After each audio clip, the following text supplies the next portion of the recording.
Alla fine la quadra è stata trovata, un congresso al quale potranno votare i militanti che hanno la tessera in tasca da almeno un anno. E questa la sintesi tra la linea del segretario veneto del partito, che aveva chiesto primarie aperte, e quella del segretario federale Roberto Maroni, che invocava invece il congresso. Una settimana prima del congresso saranno quindi riunite le assemblee provinciali e i voti verranno fatti confluire a Milano per lo spoglio. Ha ribadito la volontà del segretario federale di andare a congresso, anche se, ripeto, il sottoscritto era contrario, rimane contrario, ma accetto la decisione del segretario federale.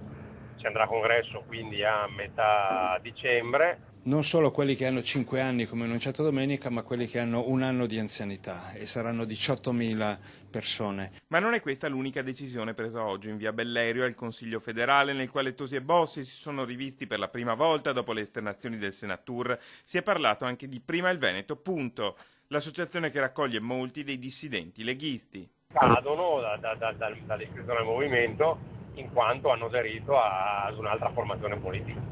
Il vincolo non sarà applicato per l'ex segretario veneto, assicura il sindaco di Verona. Gobbo, pur avendo partecipato all'incontro, non ha aderito, dice Tosi, al movimento. Gobbo non ha aderito, anzi ha dichiarato di non aver aderito, quindi riguarda chi ha aderito.